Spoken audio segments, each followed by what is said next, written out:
Bueno, vamos a ver las tres pestañas siguientes del Render Settings con Arnold, lo que sería la pestaña System, lo que es la pestaña OS y lo que es la pestaña de Diagnostics. Antes de entrar ya propiamente a trabajar de manera mucho más detallada lo que son los render passes y tener muy claramente manejado lo que va a ser como el proceso de trabajo de, digamos que de desarrollo general que vamos a tener en este tipo de procesos. Para empezar con la pestaña System, vamos a encontrar el Render Device, normalmente se divide en CPU o GPU.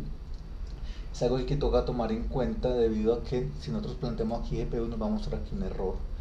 ¿A qué se debe esto? A que posiblemente no esté bien configurado o que tengamos que conseguir unos drivers que estén en sintonía con el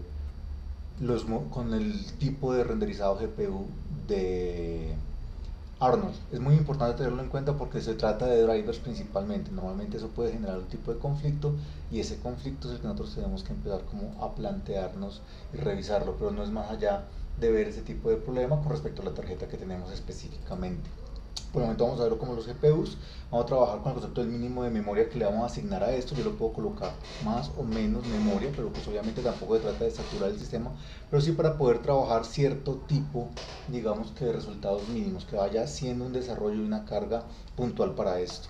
Aquí vamos a tener el render type, el tipo que se llama interactivo. Entonces vamos a trabajar con el concepto interactivo. Esto de export as o as and kick son archivos. ASS son un archivo que está pensado específicamente para lo que sería una especie de archivo de reporte que se utiliza mucho para granjas de render y que permite de pronto vincularlo directamente a un tipo eh, de motor de render y granja con unas especificaciones. Por el momento vamos a dejar interactivo.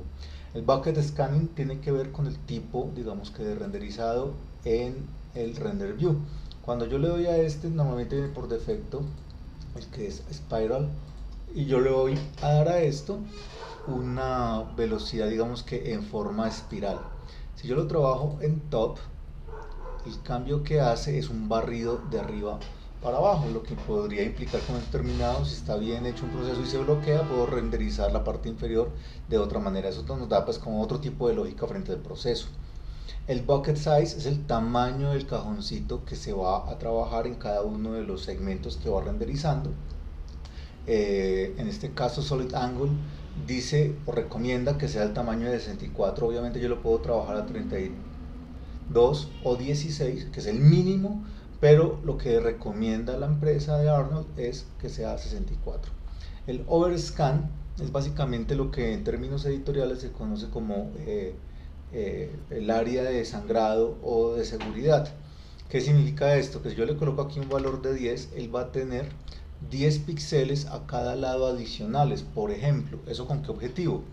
De pronto, para tener ya en el momento de la composición un margen de movilidad, puede ser obviamente cualquier valor que yo quiera en un momento determinado, darle 10, 50 píxeles, para tener un margen de movilidad para poder hacer ciertos tipos de movimientos, como por ejemplo un wiggle dentro de After, o un pequeño zoom, o un pequeño movimiento de paneo, y yo puedo colocarlo aquí de manera que el overscan de 10 lo hace parejo por todos lados. Si yo lo coloco con comas, en este caso por ejemplo yo le coloco este valor,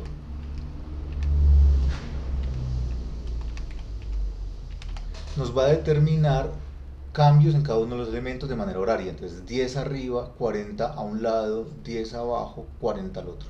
Entonces, esto es una manera también de colocarlo en el caso de que uno lo determine, que lo necesite. No se ve en el renderizado, en el pre-renderizado, sino que se ve ya en el material que se va a subir para composición.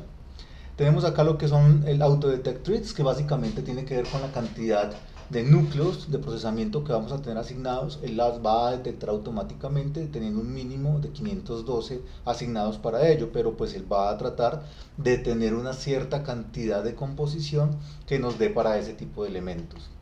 Aquí es cuando estamos trabajando con el archivo ASS.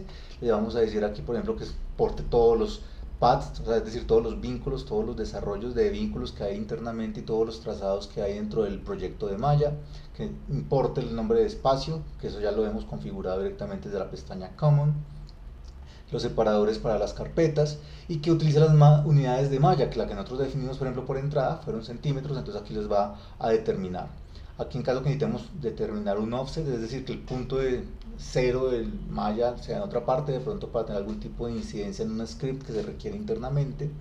Y aquí tenemos el Enable Swatch Render. Esto lo que hace es que desactiva. Si yo lo desactivo, me desactiva todas las previsualizaciones que se requiere internas del sistema para poder ver los shaders. Por ejemplo, cuando abrimos el Hypershade, esto no lo desactiva para poder verlo, los pequeños elementos en pantalla. Es parte para ahorrar memoria, lo que pasa es que a veces es un poco incómodo para estar activándolo o desactivándolo si uno se le olvida ese tipo de proceso. El Clear Before Render lo que hace es que me barre la pantalla completamente antes de volver a iniciar el proceso de render, porque si lo desactivo lo que va a hacer es tratar de, sin terminar o sin corregirle el render anterior, simplemente empieza a generar el nuevo render encima, cosa que en algún caso puede llegar a ser perceptible y en otro no tanto, para poder determinar, digamos, un cambio significativo. Entonces, cuando el cambio es muy sutil, puede llegar a confundir un poco y no se sabe muy bien cuál fue realmente el proceso que se hace. Entonces, normalmente se deja activo, y que utilice pues obviamente los local settings en el caso de los stand-in. Recordemos que los stand-in son como una especie de proxies de alta calidad que yo puedo llamar desde afuera, y al llamarlo como un stand-in lo que hace es que concibe todos los conceptos de fotometría y de iluminación que yo tengo dentro de un modelo de alta calidad, pero que se ve como si fuera un proxy en pantalla, lo que hace que uno pueda utilizar cientos de ese tipo de proxies con la calidad de render de un high-poly. Aquí vamos a encontrar lo que es el render view. Vamos a ver aquí trabajando con un level mínimo de 3. Aquí vemos lo que son los samples, que es lo que habíamos visto dentro de este concepto. Entonces en System lo que vamos a hacer es que empezando un nivel de -3 para que pueda hacer un barrido más rápido. Si yo lo hago con un level muchísimo menor, es decir, por ejemplo un nivel de 5, lo que va a hacer es que me va a permitir empezar desde más abajo para hacer un barrido muchísimo más rápido, y funciona cuando tengo demasiados elementos, mucha geometría en la pantalla. Entonces eso genera cierto tipo de peso en la carga de procesamiento, que cuando yo lo utilizo con un level de -5, yo puedo ver más o menos cómo va a quedar todo muy rápidamente, con mucho ruido obviamente, pero se va cargando rápidamente en la caché. Entonces eso también nos dice ese proceso, y el Clear Before Render nos trabaja de esa manera. El forzar la escena, el actualizar la escena en IPR y forzar la textura caché, el flush, o sea, va a relimpiar todo eso. Lo que nos va a hacer es que obviamente limpia de memoria todo el sistema, pero lo que hace es que el Arnold no tiene que volver a cargar en caso que de pronto inclusive mandemos una secuencia, lo que a veces no es muy útil si nosotros queremos hacer una secuencia con cierto tipo de calidad, porque entonces nos va a obligar a que tengamos continuamente un tipo de materiales de precarga, y va a consumirnos mucho más tiempo. Que nos mantenga las direcciones que tenemos trabajadas de los procedurales y de las texturas en caso de que se requiera. Cuando terminaríamos la pestaña System, son pestañas que no se tocan demasiado. Aquí tenemos lo que son los AOVs, que van a tener correlación con las render layers, y que tiene que ver con los passers de render. Aquí tenemos en este caso tres AOVs que los trabajamos desde todos los disponibles. Entonces vamos a ver aquí diferentes características. En Legacy, pues el Maya Render View lo vamos a trabajar con el que es el Maya Render como tal, que podamos ver ese tipo de maneras. Vamos a afectar el Beauty y los pases sobre ese Beauty. ¿Qué significa esto? Entonces vamos a trabajar la profundidad, el Depth en Z, el Active AOV, yo los puedo eliminar de acá, o los puedo volver a integrar acá. Aquí estamos trabajando con los que son estándar, aquí hay un montón. Todo esto son posibilidades de AOVs o pases de render si se quiere. Entonces aquí vamos a trabajar el difuso, y vamos a trabajar por ejemplo el specular. Tenemos tres AOVs que nos van a dar características muy puntuales, pero que se van a aquí trabajar con sus propios filtros, y que tienen unos drivers por defecto que son los EXL. Entonces van a trabajar con ese tipo, digamos, que de elementos que son muy valiosos y muy importantes para el proceso que vamos a trabajar ya cuando empecemos los render passes.